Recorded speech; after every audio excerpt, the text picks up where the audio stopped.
ஓய் விப்ஸ் சோனியே என்னன்னு தெரியல. இப்போ மாஸ் பண்ணுறாங்க, எல்லா ஆனிமேவும் டெலிகாஸ்ட் பண்ணிட்டு இருக்காங்க. ஸோ பார்த்தீங்கன்னா ஒன் பஞ்ச் மேன் வந்து அகைன் நவம்பர் 22 வந்து டெலிகாஸ்ட் பண்ண போகிறாங்க டிவியில். அதுவும் ரீஜனல் லாங்குவேஜஸில் ஹிந்தி, தெலுங்கு, தமிழ் இந்த 3 லாங்குவேஜ்லையும் டப் பண்ணி இப்போ வந்து டிவியில் டெலிகாஸ்ட் ஆக போகுது ஒன் பஞ்ச் மேன். இது வந்து பார்த்தீங்கன்னா ஒரு super hero parody type of anime. கண்டிப்பாக வந்து ரொம்பவே ஃபன்னாக இருக்கும். அந்த மாதிரி ஆக்ஷன் சீன்ஸும் பயங்கரமாக இருக்கும். பட் சீசன் 3 தான் இப்போ கொஞ்சம் ஒரு கான்ட்ரவர்ஷியல் சிக்கிடுச்சு அனிமேஷன்னால. பட் பார்ப்போம், ஏன்னா சீசன் 1 வந்து பயங்கரமாக இருக்கும். அனிமேஷன் 2 வந்து ஓகே, பட் 3 தான் கொஞ்சம் கிரிட்டிக்ஸில் அடி வாங்கிடுச்சு.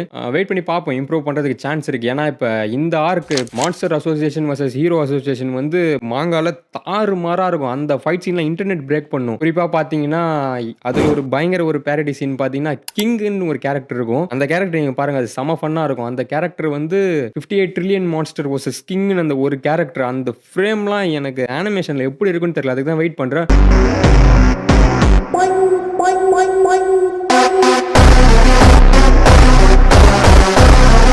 பட் சீசன் 3 பார்க்கும்போது எனக்கு பயமா தான் இருக்கு. அந்த ஆர்க்க மட்டும் தயவு செஞ்சு இப்படி பண்றாதீங்கடா. ஏன்னா அதுக்கு பயங்கர பொட்டன்ஷியல் இருக்கு அந்த ஆர்க்குக்கு. ஸோ ஏன்னா இன்டர்நெட்டே பிரேக் பண்ணும். ஏன்னா காரோ வர்சஸ் சைட்டாமா ஃபைட்லாம் பயங்கரமா இருக்கும். நீங்க மாங்கா பேஜ்லாம் பார்த்தீங்கன்னா தெரியும். அவ்வளோ ஆர்ட் ஒர்க் எப்படி பஸருக்கு எப்படி இருக்குமோ அந்த மாதிரி ஒன் பஞ்ச் மேனுக்கு ஆர்ட் ஒர்க் அப்படி இருக்கும் மாங்கால. ஸோ கண்டிப்பா மாங்கா பார்க்கறதுனாலும் நீங்க கண்டிப்பா பார்க்கலாம். ஸோ மறக்காம அக்டோபர் 22 இருந்து night everyday 10 PM one punch man telecast ஆகுது. மறக்காம பாருங்க வீப்ஸ்.